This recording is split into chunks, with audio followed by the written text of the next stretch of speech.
This is my dear friend Jagmeet, everybody. Let's give her another round.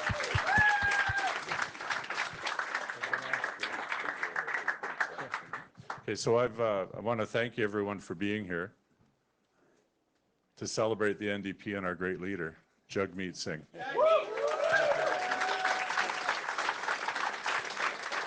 But before we carry on, I want to invite my dear friend Sholkwimo of Nanaimo to open us up in the proper way for our meeting here today.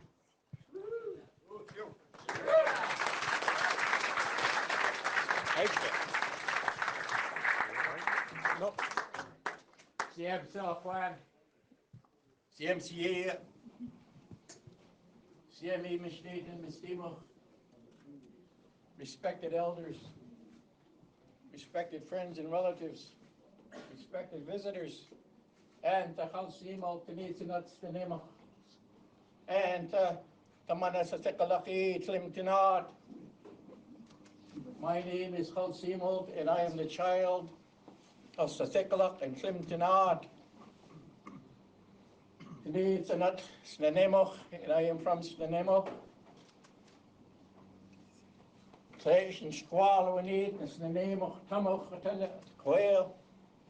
Welcoming you here to our territory today.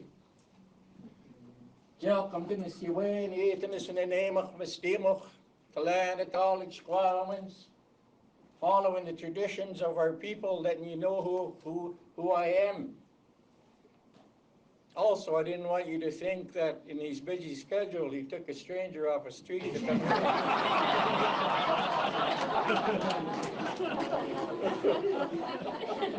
I've known Bob a long time. And I know he's an awesome human being, and I know he keeps good company, and I'm glad he's walking with this man he's sitting beside today. Yeah.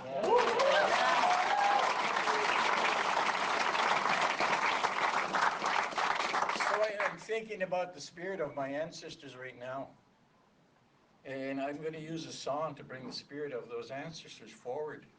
And in our language is a word that's called Sameltion. So I want to clear a path for the words from these two powerful men here today. And I'm also thinking about our safety and our return when we return home. So I want you to have those thoughts about sending strength to our relatives that need it. You can stand, you can sit down, but this song is called Chitsiwako, and it means working together in mind and spirit.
Now, as I normally do, I've got my speech prepared for all of you.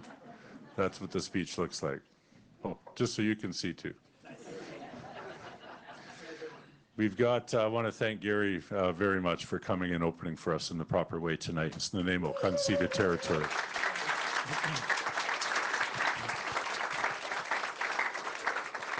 And for me, of course, as a First Nations man, it's very important that we recognize the lands that we are on.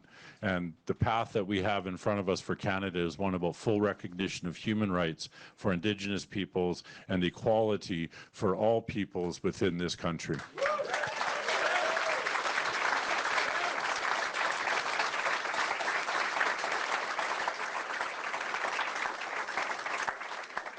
And once we achieve that, we can be the country, we can be all that we can be. And that's the vision I have. And in my heart, I believe that we have a majority of people in this country that believe in equality, that believe that no one is better than the other.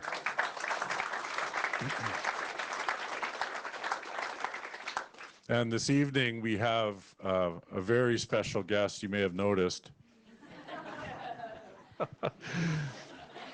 Today we have the champion for the common, hardworking Canadian. We have our dear leader, Jagmeet Singh of the NDP.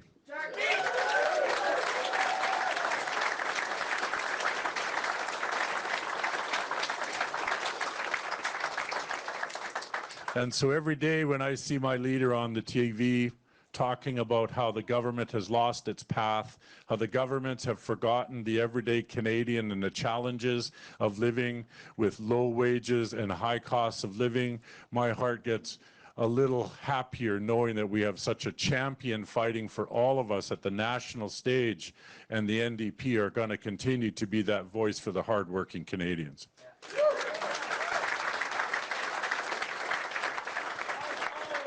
As always. And the plan that we have is a very progressive plan. It outshines all the other election commitments from all other parties. It's one that's grounded in truth, it's one that's grounded in facts, and it's one that's grounded in ensuring that we reduce the cost of living for all Canadians.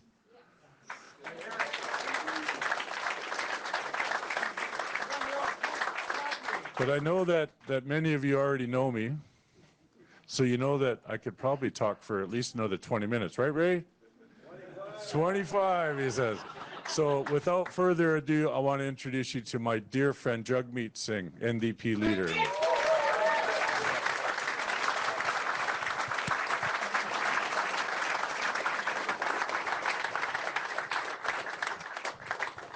Thank you very much, friends, for being here. And a huge, huge thank you to Bob for fighting so hard for the people of Nanaimo. Ladysmith. Give it up once more to Bob. Bob Chamberlain. Bob, I don't know if Willie wanted to get shouted out, but I met him outside. Yeah, and I was really excited. He's really proud of his sign, and he's outside, and I got to say hi to him, so it was really cool.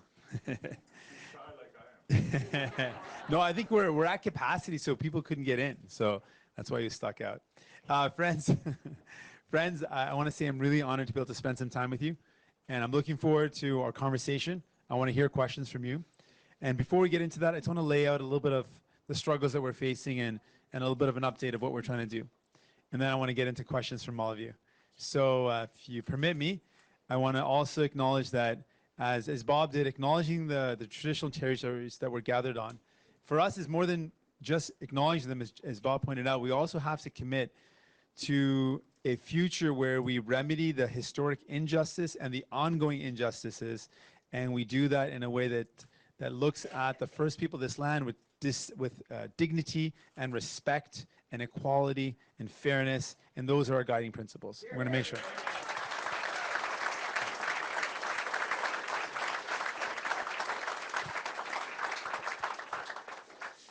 So So friends, we're going to talk about a lot of topics, and I want to focus a bit on some of the problems that are faced with people right now. And so what we're seeing in Canada is we see on one hand the economy that's going well. The economy is booming, as they say. But then I meet with people and they tell me that they're working harder than ever before. They're struggling hard and they feel like they're not getting ahead. So the economy might be working, but it's not working for everyone, right? It feels more and more like the economy is rigged, and it's rigged to help those at the very top, the wealthiest, multi-billionaires and millionaires and corporations. It works for them and they keep on benefiting, but everyone else is struggling. And I think about some of the real concrete things that are going on in people's lives. We see people who cannot find housing. Housing is one of the most basic things that you need in your life. And if you don't have housing, it's all you can think about. And it's not just owning a place that's out of reach for people. Even renting a place is becoming out of reach for a lot of people. I remember I was knocking on doors in the Burnaby by-election, and I went up to a house, and I met somebody. I met a family, I'm a husband and wife at the doorsteps, and I asked them what their biggest concern was. And they said housing. And I looked around and I saw this nice house. I was a little confused. And they saw me looking around at the house like, no, we got a house, but we only can afford this place because we bought it a long time ago. We can never afford it today. And our kids, they can't ever own a place, and we're worried about them. And they said, in fact, one of our kids lives in the basement. I'm going to bring her up and you can talk to her. So I imagine a kid, I thought he meant like someone really young. Up comes a young woman, a professional, a teacher, been teaching for 6 years, 5 or 6 years. And she says, I work, I have a good job, I earn a good salary with benefits, but I can't afford a place to live. And it's more and more the reality. People cannot find a place to live. And that's a young professional who's been working for 6 years. Then we meet people on all ends of the spectrum, seniors who are threatened with losing their homes. And we just met a woman in Campbell River today who lost her housing a couple months back and now is living in a tent in the backyard of her friend's house. She's living in a tent in the backyard of her friend's house.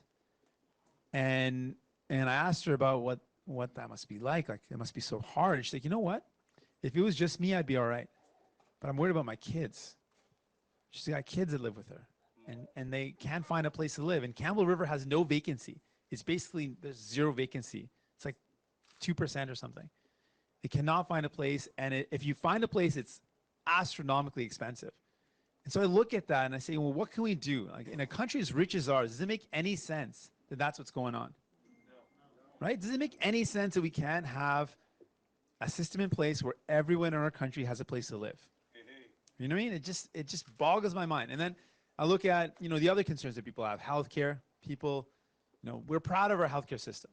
We've got a healthcare system that was built on the idea that we want to take care of one another, right? A really Canadian value that if someone else is struggling, we believe we should all pitch in and help each other out.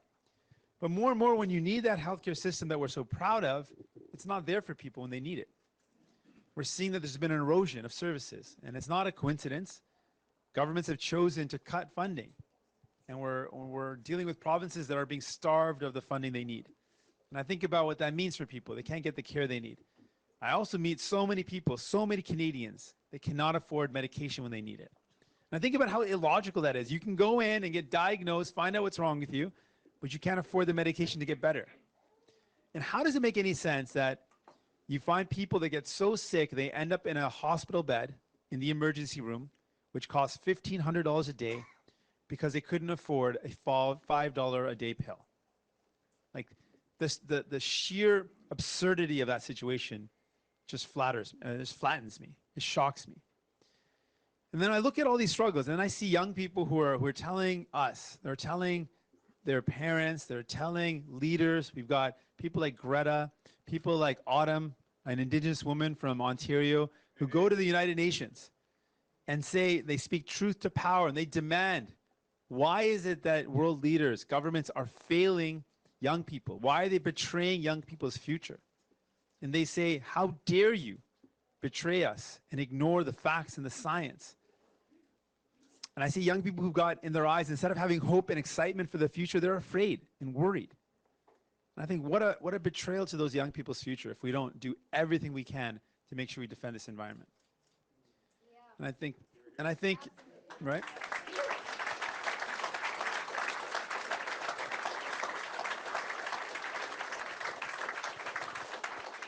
So we got all these worries, you know, and like, let's take housing, for example. If finish up on housing. And I look at this crisis and we see what are the choices that people have in this election. They got a choice. And look at the Liberals. And the Liberals say, oh, it's a housing crisis. We're going to put money towards solving the housing crisis. I'm like, all right, it sounded good. Sounded like a nice thing to say, that there's a housing crisis and you're going to put money towards it. They announced a national housing plan. They announced some money for housing. And then we dug a bit deeper and we're like, all right, how much money are they actually spending? And so Mr. Trudeau often talks about the economy doing so well, and it is. But Mr. Trudeau is actually spending 19% less than Mr. Harper spent on housing. So what should I take that in? The economy is doing well, but you're spending 19% less as a percentage of GDP than Mr. Harper, the person you criticized and attacked again and again. You're spending almost 20% less on housing. And again, it really makes it clear the economy is rigged. The economy is doing better and better, but Mr. Trudeau is spending less and less on housing. And I think about, you know, the other option, Conservatives. And I'm not sure I need to make that an option in this room, but it's not an option. But let me just finish the point. You know, yeah, totally. Totally. But I mean, let's just make the argument in case you hear from people. The Conservatives are going to say, they're going to say this, they're going to say, we're going to put some money in your pocket. They're going to say that. They're going to say, we're going to cut your taxes. And sure, they might cut the taxes a bit. They're going to cut it mostly for the wealthiest and the people at the very top, but they might put a couple extra dollars in your pocket. But what else are they going to cut? Services. They're going to cut services. And we've been there before. We know how viciously Conservatives cut services. They cut all the services that families depend on. They're not going to solve the housing crisis, are they? No. They're not going to solve it. They think it's the free market that's going to fix it somehow. The free market that got us in this position in the first place. They think, oh, let's leave it to that, and it's going to solve it. It's not going to solve the problem. They're going to cut some taxes, put a couple of dollars in your pocket, but they're going to cut services that you need, services that your family need, and it's going to cost everyone a lot more. And they're certainly not the option. And I look at both parties and think, what are they actually doing here? What is going on? And I put it to you, the question in the election is this: who's in it for you? Right? Who's in it for you?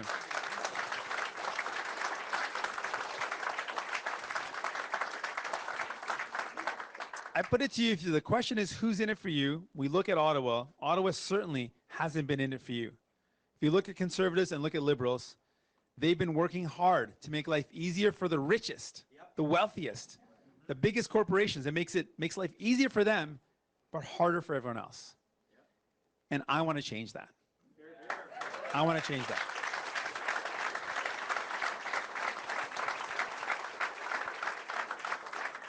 And together, we're going to change that.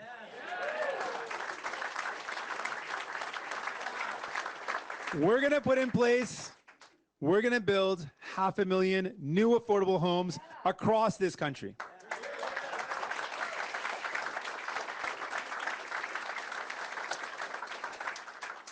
But we know that's going to take some time.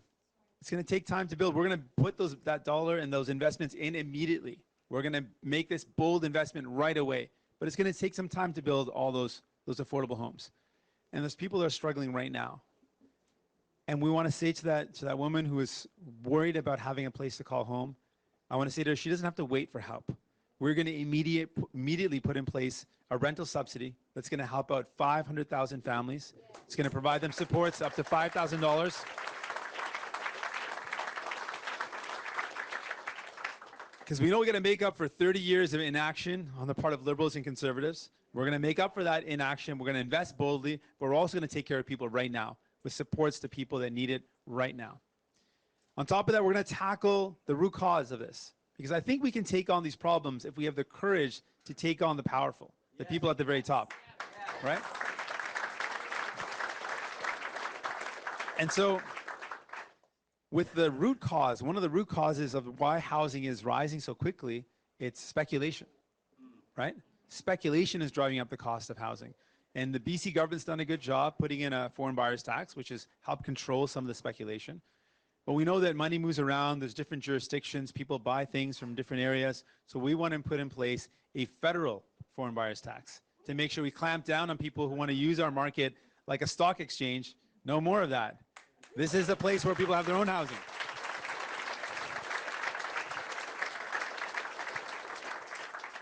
We also want to clamp down on something that's driving up the cost of housing here in BC significantly, and that's money laundering, right? At the federal level, there's a money laundering department that has no one in it doing anything on money laundering. And I asked the question to Mr. Trudeau, I said, well, we've got the department, why don't you hire the staff so they can actually do the work that we need to clamp down on money laundering so that it doesn't drive up the cost of housing, it doesn't fuel the drug trade and the opioid crisis. And I'm sure you can guess what Mr. Trudeau's answer was. He didn't answer. But we're going to make sure that we fund a specific anti-money laundering department in the RCMP. Make sure it's funded, and half of that funding has to go to BC to make sure we tackle that crisis here in BC.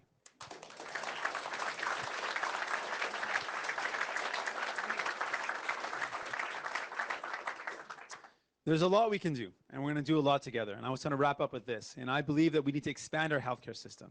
You know, it's something that we're so proud of. We've got to invest in it. And we need to make sure that everyone in our country has access to medication when they need it. And that means if you need medication in our country, you should use your health card, not your credit card. That's what we're going to do.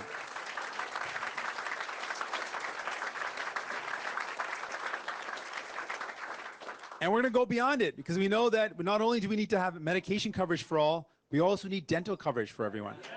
We're going to get dental care for all.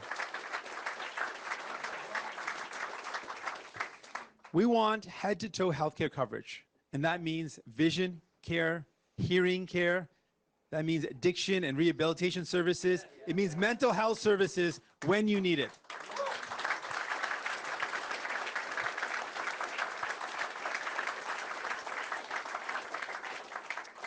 And I'll wrap up with this. People are going to say, well, how are you going to pay for this? It's a fair question. People are going to ask, how are you going to pay for this? And I want to say really clearly, it's about choices. We're not in it for the rich. We're not in it for the wealthiest people. We're not in it for the corporations at the top. I'm in it for all of you. I work for all of you. So what we're going to do is this. We're going to ask the wealthiest people, the super rich in Canada, the ones who own more than $20 million in fortune, we're going to ask them to pay a little more.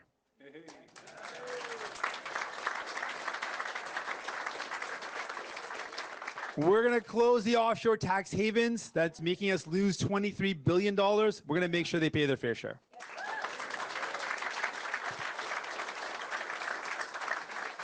We're going to ask the wealthiest corporations to pay a little more so we can invest in all the programs that people need. And it's going to be about choices. I want to give you a quick last example about choices. Last year alone, if you look at what Mr. Trudeau spent money on, he spent $14 billion on the wealthiest corporations. He gave them basically a check to buy corporate jets and limousines. He gave them $14 billion in the fall economic statement. He spent $4.5 billion on a pipeline. He also forgave $6 billion in loans that were owed by the corporations, the biggest corporations. Unbelievable. That's almost $25 billion of spending in 1 year. And just to give you a contrast, if people ask you, well, what does that mean? Our plan to cover dental care for every Canadian who earns less than $70,000 who has no coverage, that's 4.3 million Canadians we're going to cover, right just like that. We've got a plan to cover it. That plan, which is going to be a government insurance program to cover all those 4.3 million Canadians immediately, that plan costs $856 million. So less than $1 billion. The government just spent $25 billion to the wealthiest corporations last year. Our plan would be paid for 25 times over with that amount of money. Right? It's a matter of choices. It's a matter of choices, and my friends, the choice is this. You choose governments that work for the rich, do you choose governments who work for the people at the very top, or do you choose a new democratic government that works for you, that fights for you?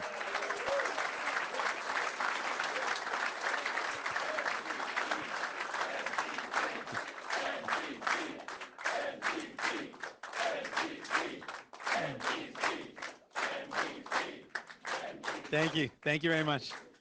Thank you. And we're going to get some questions now. So we've got Jesse's got a mic, and we're going to see some hands up. And we got someone else with the mic? Yes, we got another mic over here. And yeah, get your hands up, and we will come right to you. I also apologize. This lighting is to make me look really good, right? But it's to make the room, look really nice. But it's kind of bright in everyone's eyes. I apologize. But it's important. It's going to show your beautiful faces and show all the great folks that are here. So yes, let's go whoever. We have someone right there in the back. You want to go over there? We'll start there. He's going to hold on to it, I think. Yeah. No, don't be afraid. It's just, I think, more efficient that way. Okay, so He's possessive. it's not so much a question. I just quickly want to share some of my story. I'm here because a fellow named Bill came to my door, and I've never been involved. My family wasn't involved in politics. So I brought my kids. I'm a single mom. I've been up at VIU studying for my BA for four years.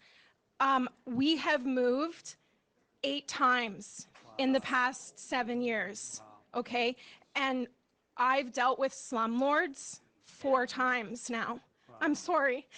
The housing, yes, it's a crisis, but the housing that is out there and the people, I know there are good people, and I know there are good landlords, and I know there are horrible tenants, but the families, the single parent families, all families struggling, anyone, the tenancy branch, that I honestly truly feel in my heart something needs like reformation there. Like it needs to be looked at, because landlords who do not take care of properties, and me and my kids have been suffering. Like it's astronomical what we've gone through. I'm not kidding you. I'm writing about it. That's why I'm going to school. So yeah, but I just wanted to share that. Yeah. And Thank you. Thank you.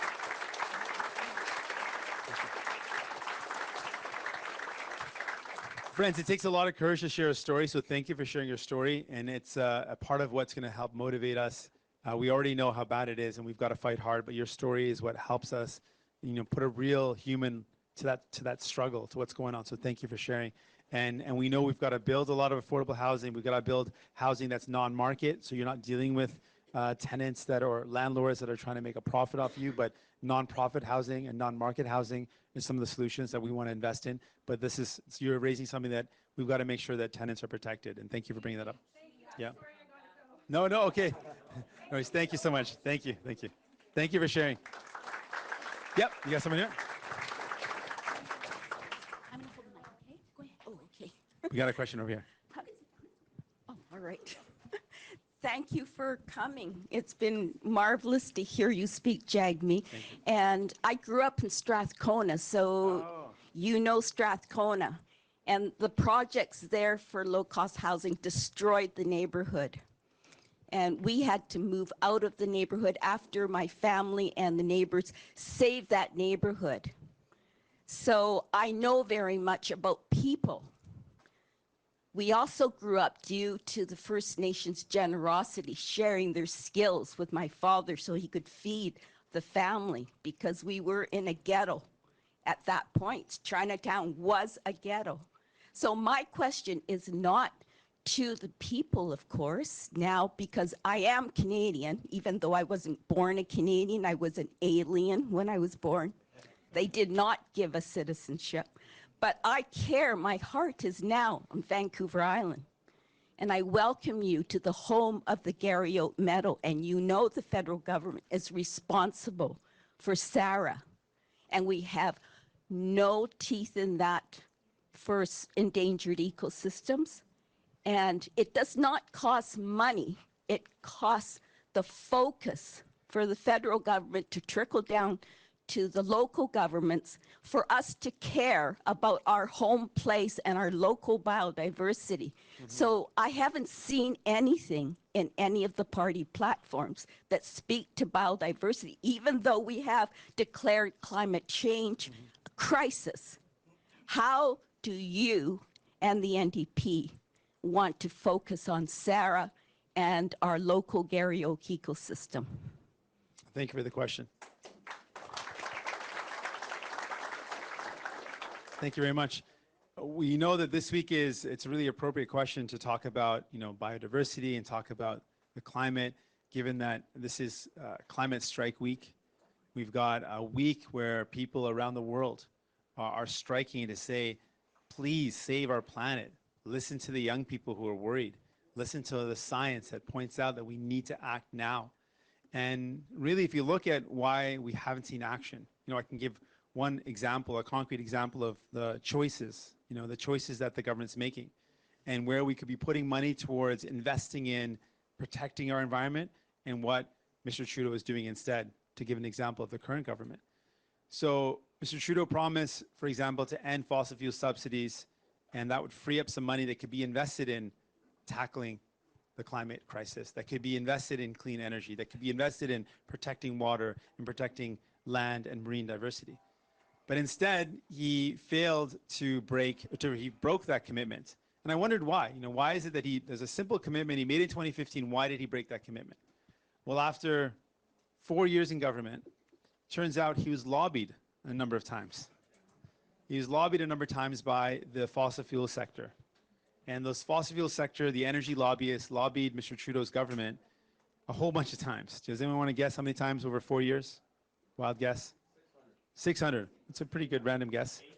800? No, even higher than 800. We got to go up. Oh, someone read our press release. You did a good job. It was over 1,500 times. And just to give you an example of the influence, those energy lobbyists, the powerful corporations lobbied Mr. Trudeau and his government, and he broke a commitment to end the fossil fuel subsidies. And as a result, the policies that we're seeing in Canada right now are more informed by the pressures of powerful lobbyists than they are by the science or by the people who are demanding action to protect our planet, to protect our diversity. And so we as New Democrats aren't afraid to stand up to the big polluters and to make sure they pay their fair price when it comes to a price on pollution. We're going to end fossil fuel subsidies immediately. We're going to invest in clean and renewable energy. We're going to reduce our emissions, which is one of the massive causes of a loss of marine diversity and global diversity is our emissions. And I also want to make sure that we protect our water. Why is it that in our country, as wealthy as ours, we're still sending untreated water out into the ocean, into lakes, into rivers? We need to stop that. So we're going to make massive investments in ensuring that the infrastructure that is in all cities is adequate to ensure that we're never putting untreated water into the oceans, untreated water into the rivers and lakes around us. And now I got Bob Chamberlain beside me, and we're talking about marine diversity. I got to talk about salmon.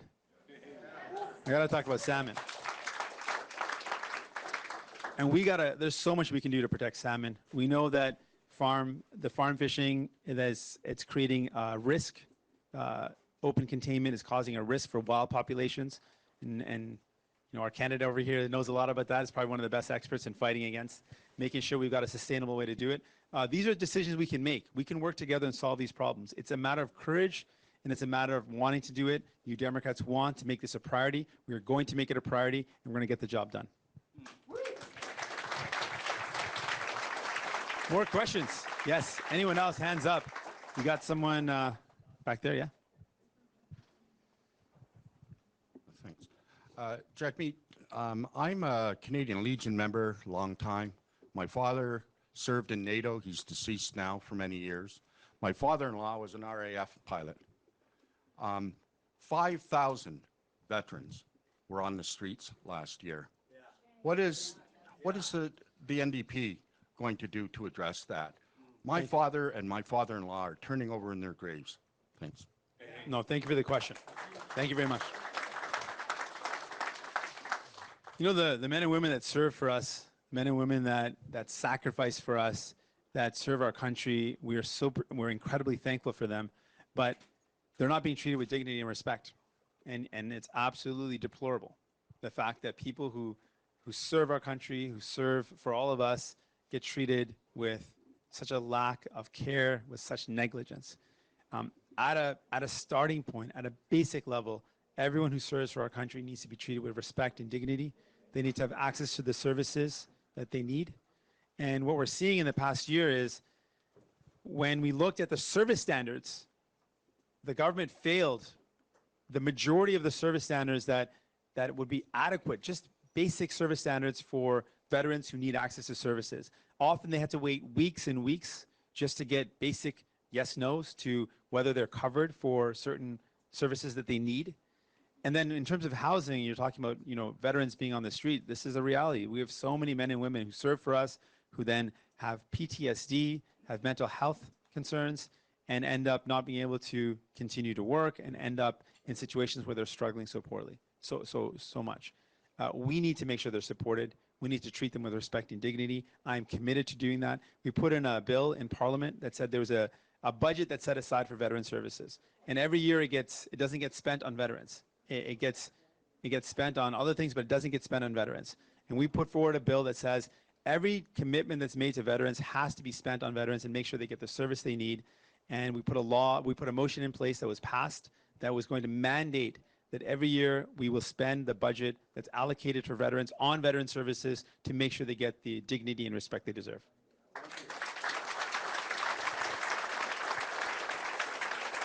We got more hands up. Yeah. You can go to maybe, go right there. I'm a senior Jagmeet on a fixed income, and I really worry about medications. They're so expensive. I can't afford them.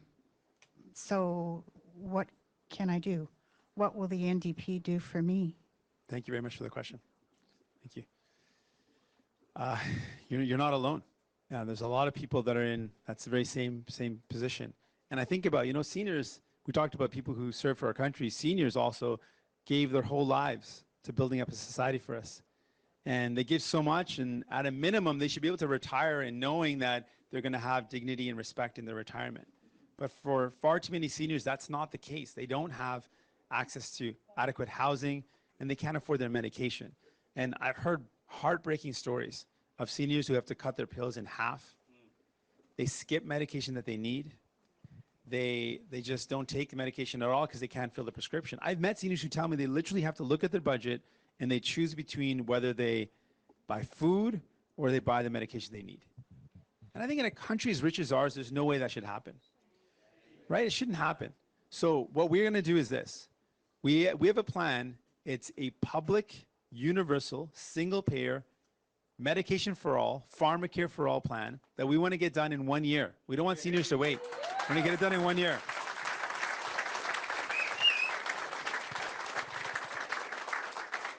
And so seniors like you don't have to worry about the cost of medication. We don't want anyone to worry about the cost of medication or medical devices. All the medical devices that people need to stay well, those should be covered as well. And we're going to make sure that happens. Yeah. Yes. Okay, more mics. You got hands up here. We have someone there. Where's our mics at? What do you got? You got one? Okay, what about, yeah, sure, maybe in the corner there. Sure. I was nervous you're going to be long. Yeah.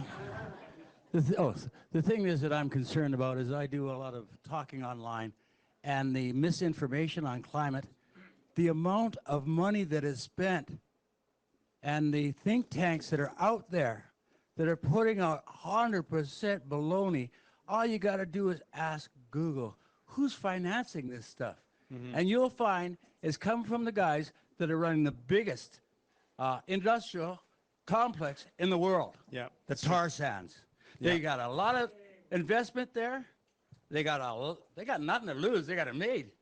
And instead of taking the money and sharing it with us, they're spreading peanut butter crap all over anything that's true. I hear you. Thank you for the question. No, I got you. I'm sorry to share. No, it's okay. No, thank you. I mean, you're absolutely right. I mean, in the sense that the powerful, the wealthiest corporations have far too much influence over decisions. They're putting out a lot of misinformation. There's a lot of people that are trying to say that there is no crisis when we've got all the world's scientists, a mass number of scientists at the United Nations making it really clear that there's a crisis. But the positive side of it is if we make better choices today, if we end fossil fuel investments, if we invest in clean energy, if we invest in public transit, electrify transportation, retrofit our homes, we can actually turn things around. We can turn things around, and I'm confident we can do that. And that's what we've got to really focus on, that we can do this.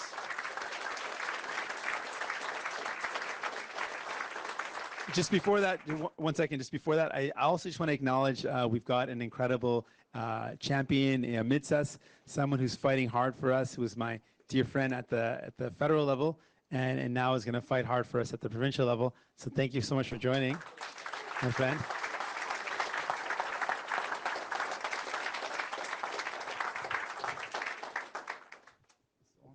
Hi, good afternoon, everyone. Yeah, we have listened to everything like basic things. We on Central Island and Northern Island.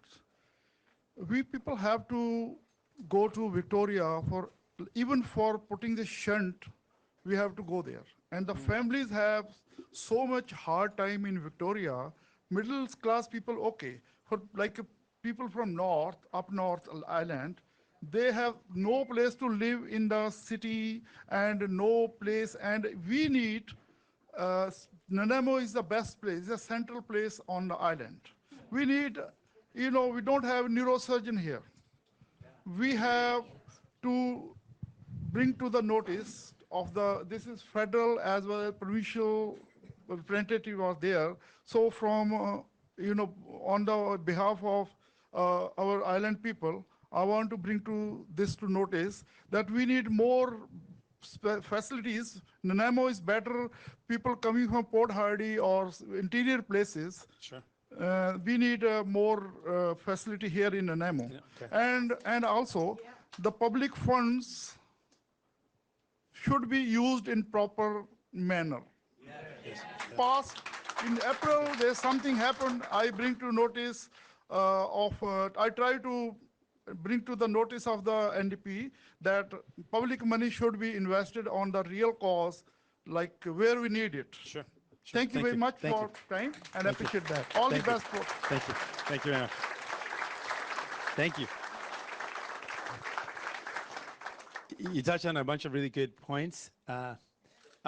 One of the things is that it's absolutely true that people aren't getting the care they need where they need it. We're seeing that most care is in the bigger centers, and the further you live away from Victoria, the harder it is to get access to the care that you need. And that's just wrong. We need to make sure that we're having the access to care that people deserve and need has to be available. And when it's concentrated in one area and there's not care in other areas, it makes it more and more difficult. So we absolutely need to make sure that that happens. You talked about the proper use of public funds. Just an example of that, we absolutely need to make sure we invest in public healthcare. And then I look at the contrast. What recently is happening is, you all remember the Christy Clark Liberal time period where things were not being spent, not being spent well.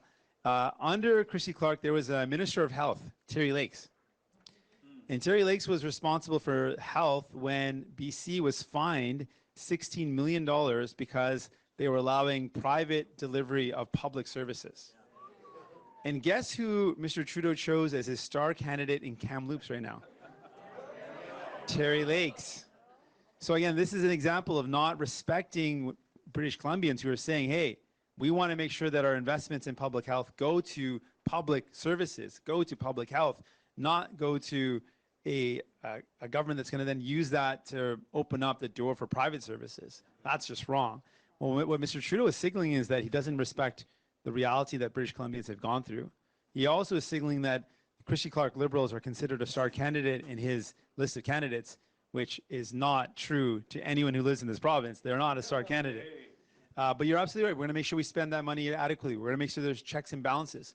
When the Canada Health Act is our tool to make sure money that's given to provinces has to go to publicly delivered services for everyone. It's accessible.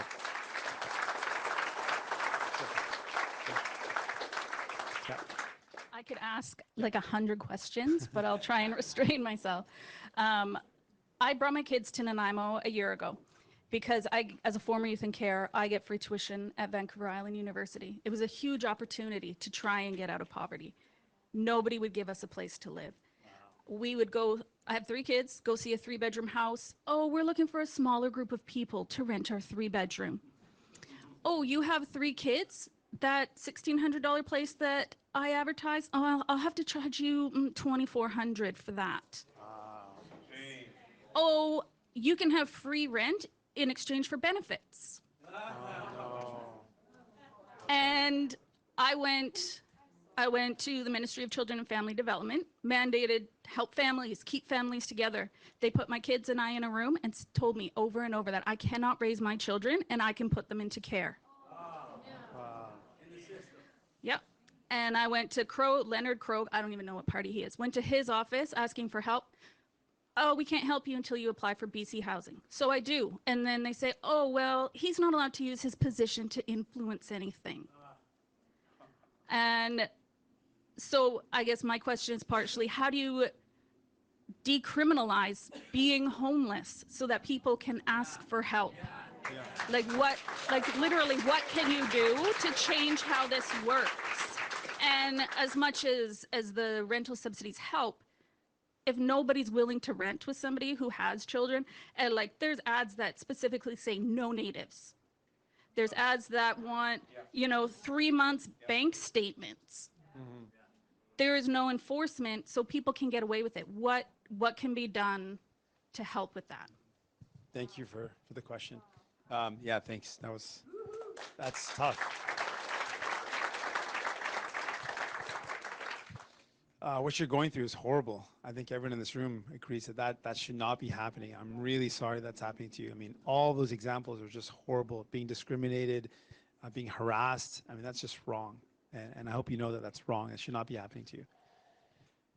You're describing the problem that we're faced up against. It's a crisis for a reason, and you are describing the crisis. Like, you are trying to do everything you can.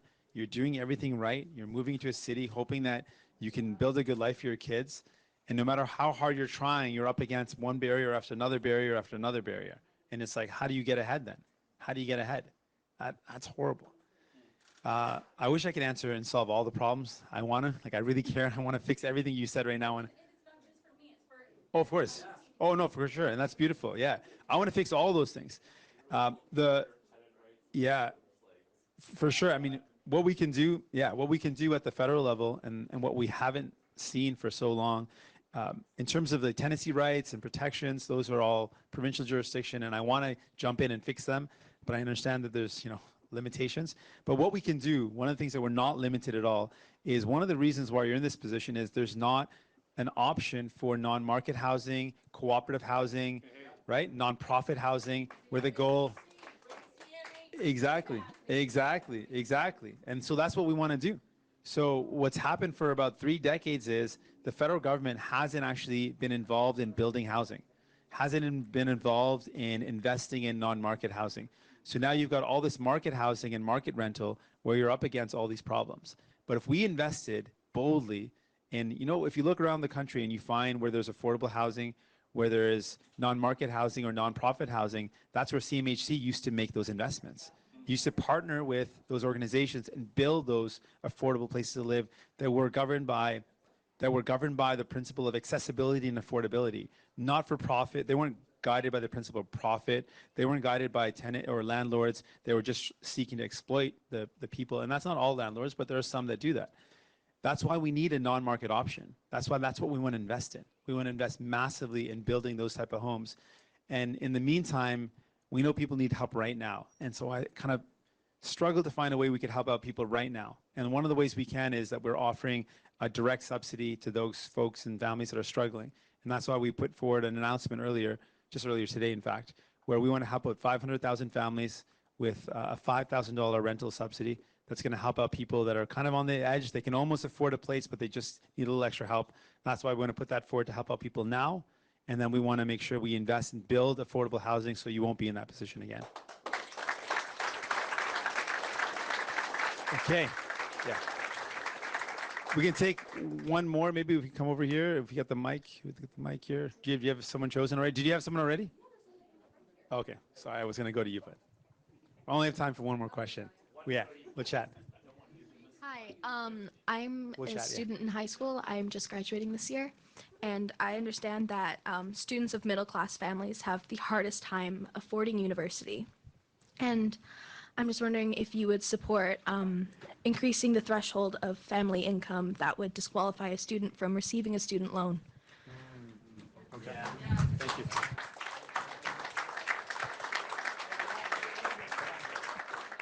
thank you very much for the question. And it takes, like I said, it takes a lot of courage to ask your question in front of a big room full of people and all these cameras. So thank you for that. That's awesome. We just heard from a young person, and young people should be our future. And young people now are faced with this barrier to getting the education they need. And you want to pursue education to live and realize your best potential, but what you do is going to help all of us. And if you're faced with barriers, not only do you miss out, not only do young people miss out on achieving their dreams, we all miss out on their contribution. And so we absolutely need to make sure that there's no barriers. So what we're hoping to do, one is we should make it easier for young people to access loans. But that's a short-term thing, because what we see with loans is the federal government is charging massive amounts of interest on those loans. So, yes. Yes, was that your question? Okay, we got it. We're gonna connect it. We're gonna connect it out. So you got young people who even if they get a loan, they have massive debt. And just to give you a picture of this debt, the federal government is charging prime plus 3% on student loans. That is way more than a bank will get you. If you wanted to get like a line of credit, it wouldn't be prime plus 3%. So the government is loan sharking. What is going on here? It's messed up. So you got young people who take a loan, and where you're talking about increasing the access to it, we'll look at that. But if students have a loan, they're being charged prime plus 3%. So we looked at 4 years of this. What does that amount to over the past 4 years? So over the past 4 years, effectively, Mr. Trudeau, while he's been in government, has profited to the tune of $3 billion off the backs of students who are in debt. Remember what I talked to you about choices before? Here's a choice that Mr. Trudeau made. Last year, he forgave $6 billion in corporate loans. So the wealthiest corporations had loans of $6 billion. He said, okay, you're cool, you're forgiven. Students, oh no, I'm gonna charge you $3 billion of interest. So what we need to do is we gotta change that all up. None of that makes any sense. So what we would do is this. I like how you're just like, if you're gonna change it, that's good enough, change it. No, let me tell you how I'm gonna change it. One more, okay. I'm gonna change it with doing this. I'm gonna make sure that on day one of a new Democratic government, the first step, there's many steps we're gonna take, but step one is we immediately waive all interest on all student loans right away. Step one, all interest waived.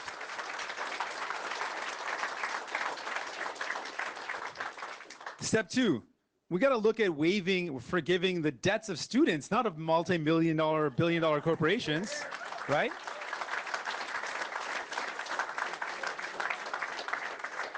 Step three, to your question, instead of loans, we need to replace loans with grants. You should be getting non-repayable grants. You should be getting grants, right? You shouldn't be applying for a loan to go to school. You should get a grant to go to school.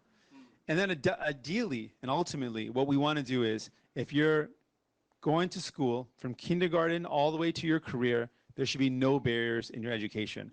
And that means free tuition for everyone. Okay. Last question.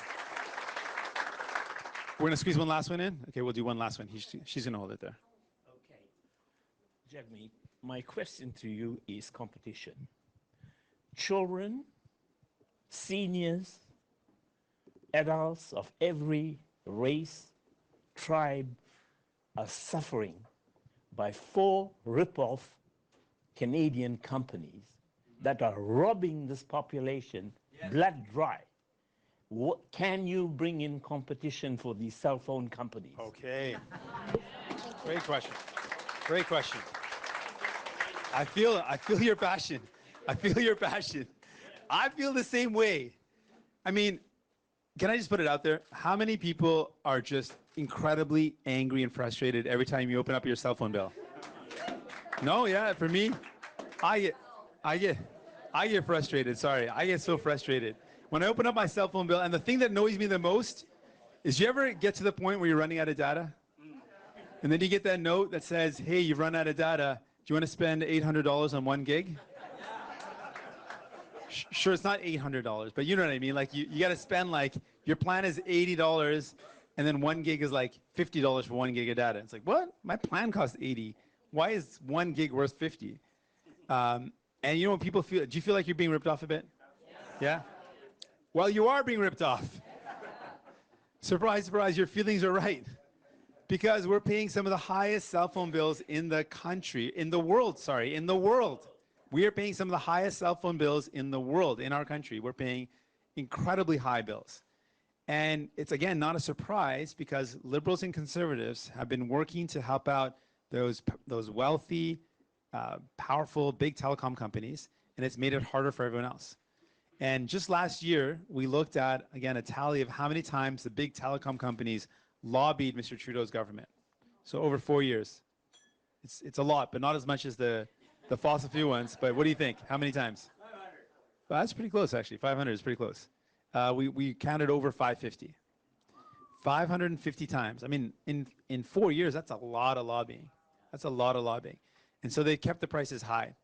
So, and then Mr. Trudeau put out this phony plan. He said, okay, I'm going to lower the cost of cell phones.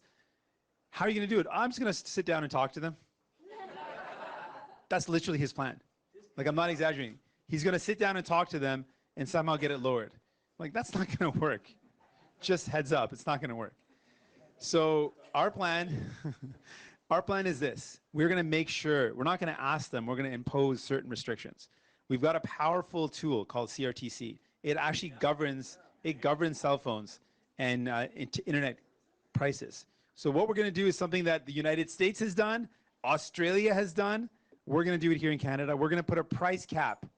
And it's going to say that cell phone companies cannot charge more than the average of other OECD countries. That's going to immediately save you money.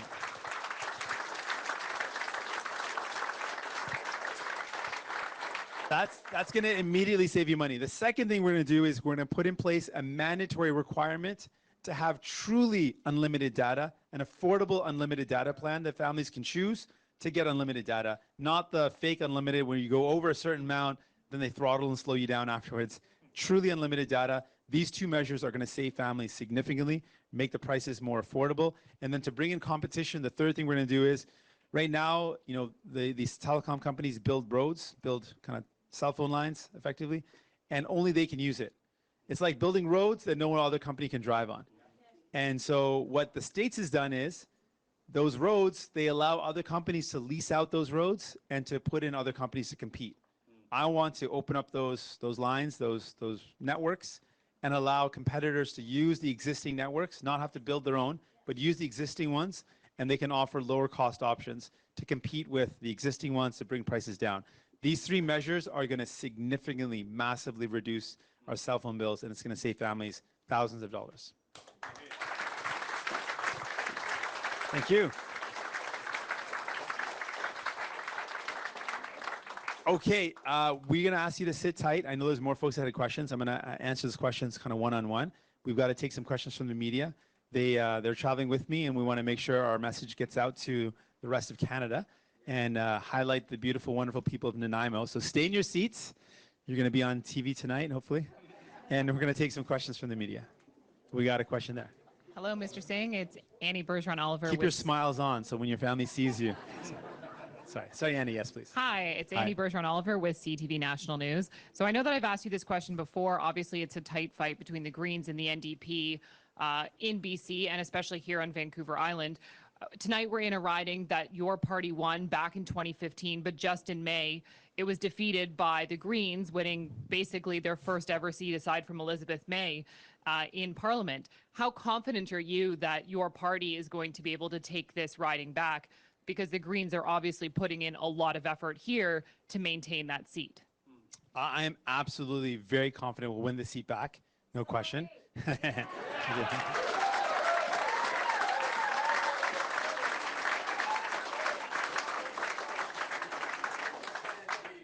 But for some very specific reasons. First off, just a really clear reason why. There is a massive difference. First of all, we're not trying to beat any third place party. We're trying to form government in Canada. We want to replace Mr. Trudeau to put in our... That's where our goal is. That's where our goals are set. But just to distinguish from the Green Party, there's a couple of really key things.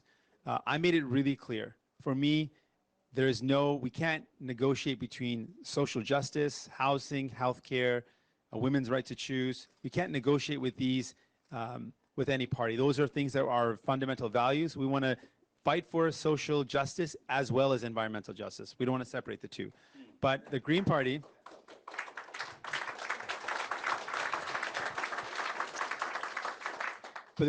has said very clearly that they would work to put Mr. Scheer into the Prime Minister's seat.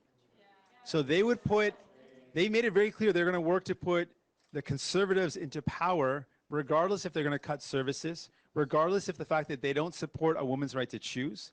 And that, to me, is not on. That's the distinct difference between us. We don't believe in working with a party that would cut healthcare, they would cut education, they would cut the services that family need, and that don't have a solid position on a woman's right to choose. For us, that is non-negotiable. For the Green Party, it is negotiable. For us, it's not. That's a clear difference.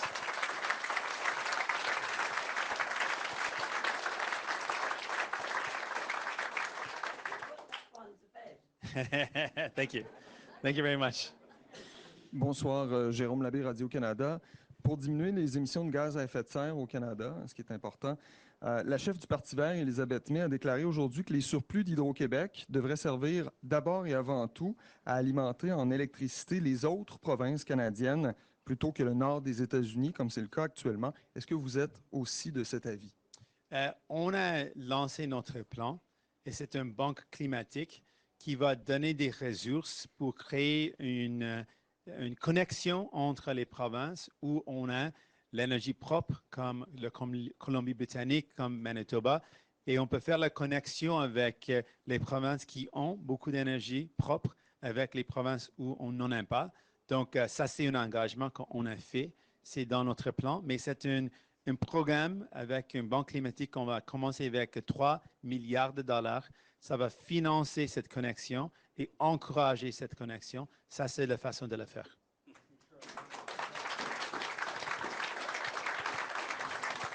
Thank you.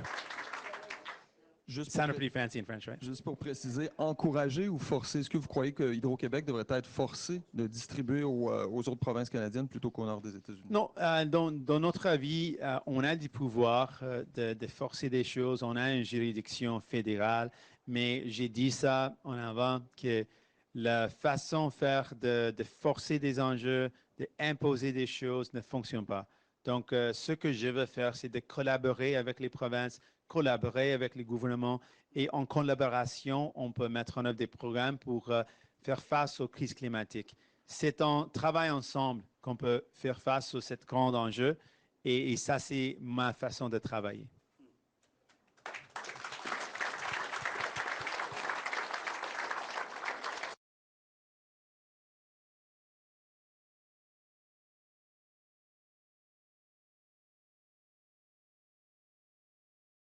Let me know when.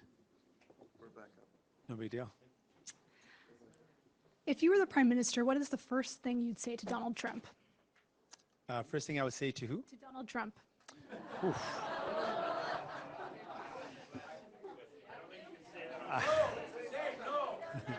I hope he gets impeached before I get to speak to him.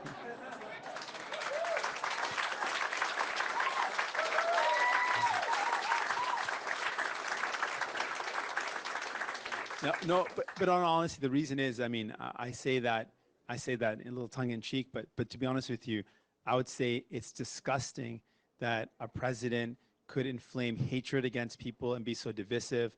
It's horrible that someone in a position of power like him would allow for kids to be stripped from the arms of their parents, from their moms, to be put in cage. That needs to be denounced. You can't allow someone like that to do that without any sort of repercussion, without anyone else condemning that, and I would condemn it.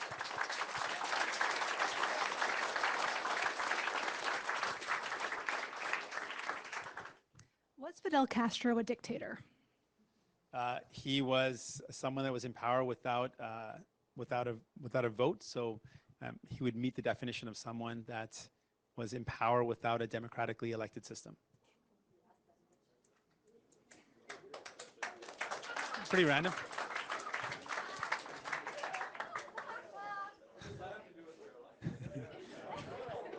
okay. People are allowed to ask. It's okay.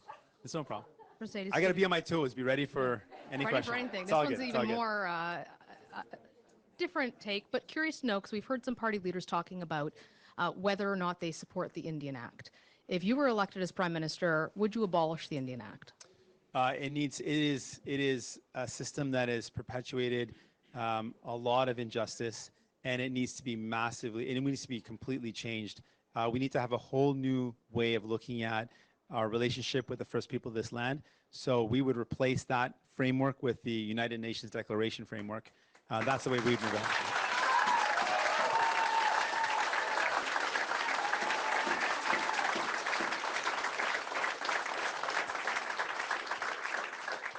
When it comes to drug legalization, your party's talked about it, but can you explain a little bit more clearly where exactly would your line be on decriminalizing drugs versus legalizing drugs, and would it apply only to possession but also to distribution?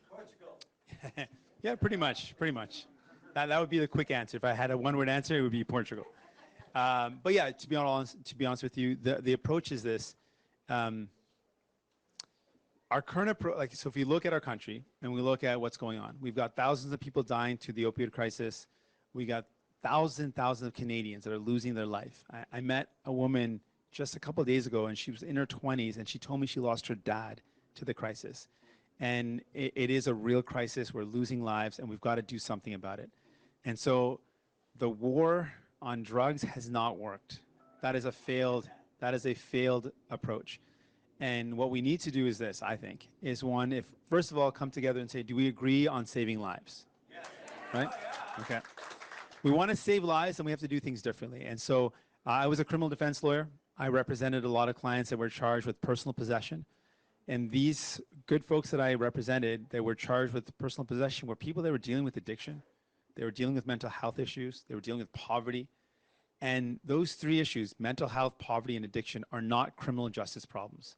They're healthcare problems, and they should be treated that way.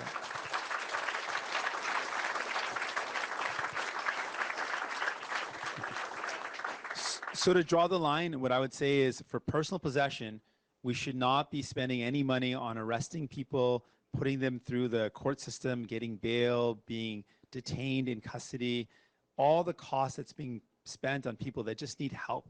They need rehab. They need addiction services. They need compassion. And so I would draw the line very clearly on not arresting people who are struggling with the use of drugs. Those who are selling drugs should absolutely be held responsible to the full force of the law. But when we're talking about other measures, I would be open to any measure, any step that would save lives. If there's evidence and there's a science-based approach that would save lives, that we know would actually help out people, I believe we have to have the courage to have those conversations and be ready to take any step necessary that's based on evidence that will save lives.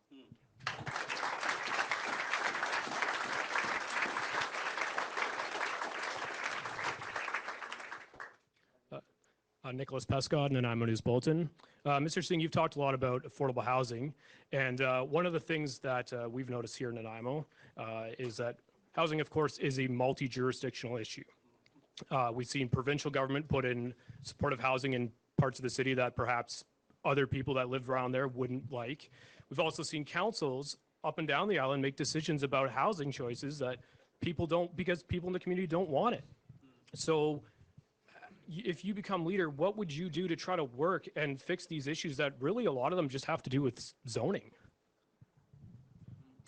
So thank you for the question. So zoning matters aren't necessarily in the federal jurisdiction, so I wouldn't have an impact over zoning. That's municipal, and some parts perhaps provincial. But what I know is missing. I can just tell you exactly what I know and what needs to be done. What certainly needs to be done is there's been 3 decades where the federal government has completely been absent in putting up money, real concrete investments in building affordable housing. And that lack of investment can largely be attributed to the reason why we don't have the affordable housing that people need right now. There is not a non-market option for many people. And there was at one point, we were almost as high as 10% of our housing being non-market, and now we're at an abysmal less than 4%. So things are really tough right now. And we know that in every country in the world where there's affordable housing, a significant portion of that housing is non-market. And that's what I want to invest in. And that means investing in cooperatives, in non-market, in non-profit housing, and collaborating with cities, municipalities, collaborating with provinces, not-for-profit organizations that want to build housing that don't have the money. We need to put money up as a federal government to build housing in a massive way.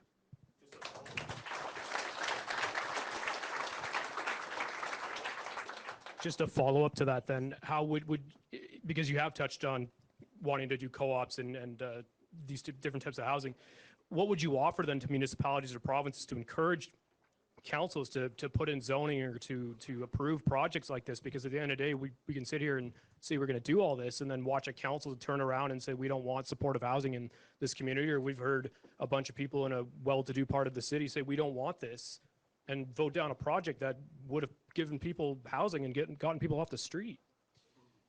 Our incentive is the funding. I mean, we put forward funding. We have to sit down and negotiate. I would work directly with municipalities and say we're really ready to fund this program, and we need this type of housing. Here's money on the table, and if you take it, you'll have the housing. If you don't take it, you miss out on the funding. We've got to sit down and negotiate. There's lots of different housing that we need. We need supported housing, but we also just need just affordable, straight-up rental, affordable housing for families that just want a place. They don't need any other supports beyond just an affordable place to live.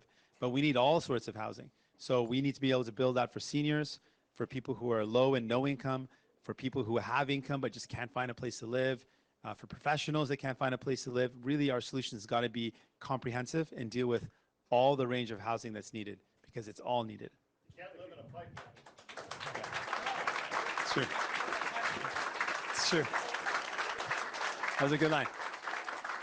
Okay, thank you very much, friends. Thanks for being here. I know there's a couple people that wanted to ask questions, so I'm going to walk around and chat with you, but we are going to wrap up this event. Thank you so much. Thanks for being here. Thank you. Thank you very much. Thank you. Thank you.